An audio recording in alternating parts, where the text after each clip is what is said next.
저는 자영업을 횟수로 6년, 만으로 5년을 운영을 했어요.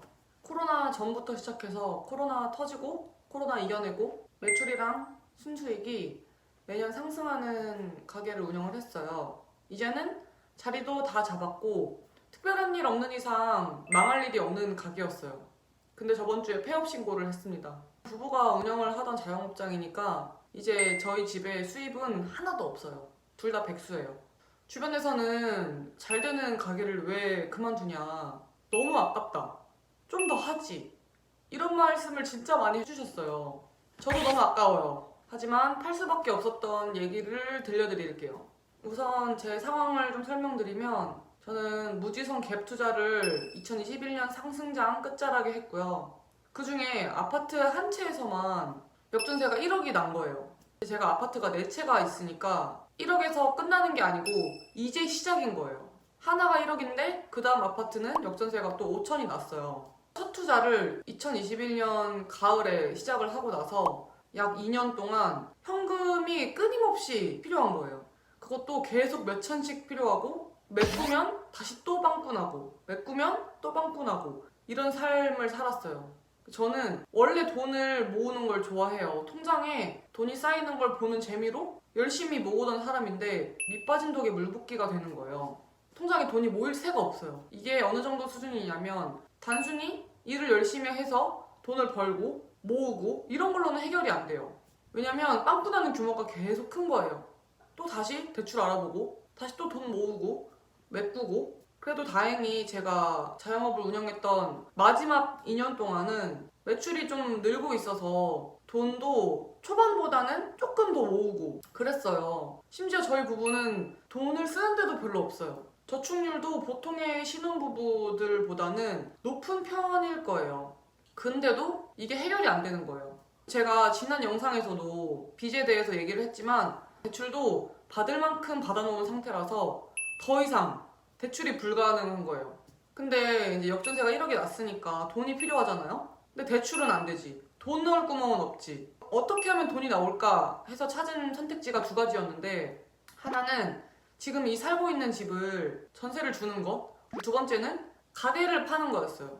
그러면 집을 전세 주는 거랑 가게를 팔았을 때 어떻게 돈이 생기는지 설명을 좀 드릴게요.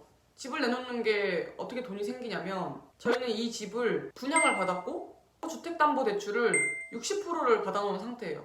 추가로 대출을 얹어가지고 나머지는 저희 돈으로 잔금을 친 거예요. 전세가가 분양가에 가깝게는 올라온 상태여서 전세를 내주고 전세금을 받으면 그 주담대랑 대출 껴놓은 거를 다 상환하고도 현금을 조금 회수하는 거예요. 이거에 대한 리스크는 집이 나가면 월세집으로 이사를 해야 돼요.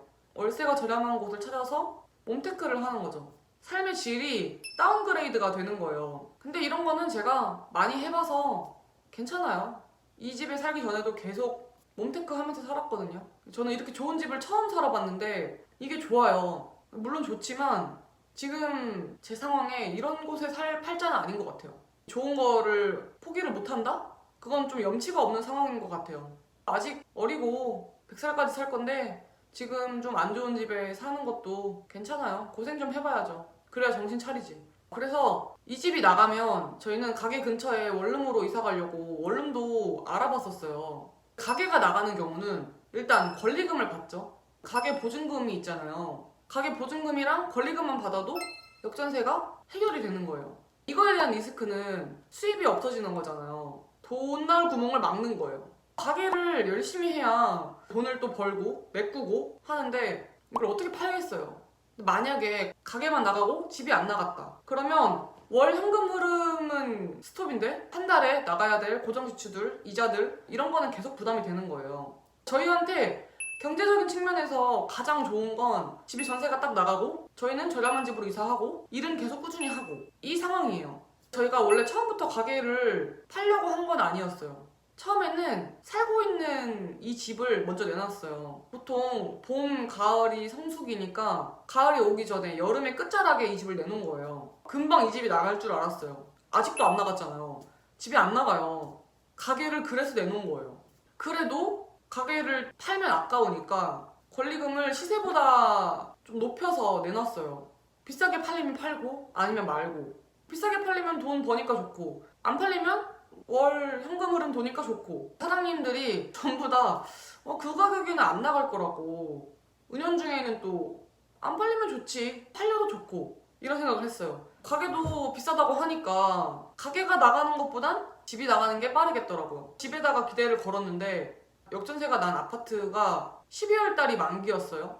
12월에 돈이 생기려면 적어도 10월, 늦어도 11월까지는 이 집이 나가야 되잖아요. 그래야 12월엔 잔금을 받아서 해결을 해주는데 집을 보러 간간히 사람들은 오는데 계약이 하나도 안 되더라고요. 그래서 3천만 원을 또 낮췄어요. 비싸서 안 나가는구나. 왜냐면 다른 집들은 조금씩 계약이 되더라고요. 손님이 아예 없는 건 아니에요. 처음에 집 내놨을 때 부동산 사장님이 3천만 원 깎아주면 지금 집 계약한다는 사람이 있다. 이래서 그때는 절대 못 깎아준다고. 한 푼 한 푼이 아쉬운데 3천 원 어떻게 깎아줘요. 근데 결국 3천만 원을 깎아서 다시 내놨어요. 아휴, 이렇게 될 줄 알았으면 이미 지났으니까. 3천을 낮추고 가게도 내놨는데 둘 다 기미가 안 보이는 거예요. 그래서 손을 벌리려고 저희 아빠한테 전화를 했어요. 아빠가 보험 적금을 들고 있는 걸 알고 있거든요. 왜냐면 제가 권유를 해서 가입을 한 거예요. 그게 이제 거의 9년이 되었고 약관 대출이 되더라고요. 대출이 4천만 원 정도까지는 나온대요. 이걸 받으면 역전세가 어느 정도 해결이 되겠다. 아빠한테 허락 받아놓고 대비를 하고 있었어요. 나 이제 더 이상 가게도 급하게 안 팔아도 되고 집도 급하게 안 나가도 되는 상황이에요. 근데 이제 여기서 일이 터져요.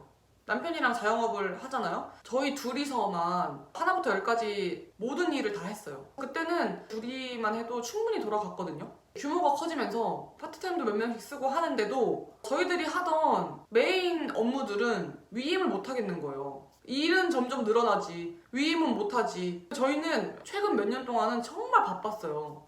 일할 때도 사실 실수를 하면 안 되니까 집중을 딱 하고 신경 엄청 써가면서 그렇게 몇 년을 일을 했죠. 집에 오면 아무것도 하기 싫고 체력 다 쓰고 오고 진짜 열심히 했어요. 이 정도 키우는 건 저희가 열심히 했기 때문에 컸다고 생각하거든요.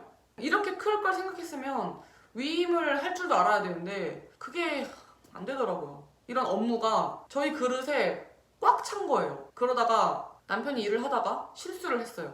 사고를 친 거죠. 다행히 금전적으로 손해를 입히거나 이런 건 아닌데 둘 다 여기서 약간 멘탈이 흔들리더라고요. 이런 실수는 한 번도 없었을 뿐더러 자칫하면 큰 사고가 나겠더라고요.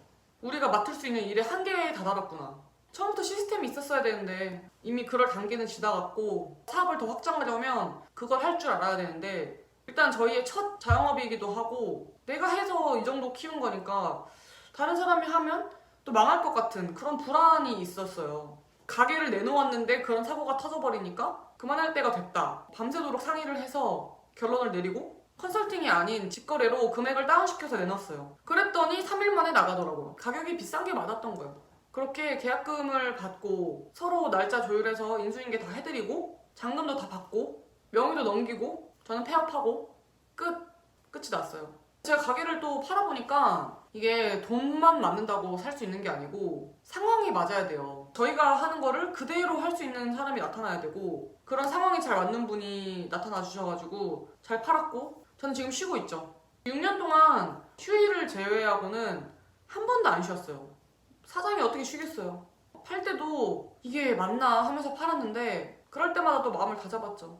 더 큰 사고 난다. 그냥 우리가 한 번 해봤으니까 시스템 잘 구축해서 새로 다음에 뭐 할지 궁리를 잘 해보자. 근데 이제 이게 제가 생각한 최악의 상황이에요. 가게만 나가고 집이 안 나가서 현금은 막혀버리고 고정지출은 계속 나가는 그런 상황이에요. 다행히 역전세는 마무리가 됐어요. 다음 역전세는 다음에 고민하도록 할게요. 지칩니다. 쉬니까 너무 좋아요. 일단 저희는 일정 금액을 정해놓고 그 돈이 다 떨어질 때까지는 쉬려고 해요. 엎어진 김에 쉬어가는 거죠. 그동안 좀 돈에 대해 많이 지치기도 했고 일단 쉴 거예요. 저희 소비 패턴 봤을 때 최소 6개월은 쉬지 않을까 싶어요. 자영업자 랑싸가 채널 이름인데 무직 랑싸가 됐네요. 알바 같은 거 하면서 살죠 뭐. 그래서 저는 유튜브 열심히 할 거예요. 제가 쉬면서 블로그도 시작을 했어요. 블로그 시작한 지 한 달도 안 됐는데 체험단 같은 것도 12월 한 달 동안에만 35개가 당첨이 됐거든요. 지금은 그거 다니느라 바빠요. 백수가 과로사 할 판이에요. 유튜브 열심히 할 거니까 제가 이런 말 한 번도 한 적 없는데 구독과 좋아요를 부탁드립니다. 부탁드릴게요. 앞으로 자주 봐요.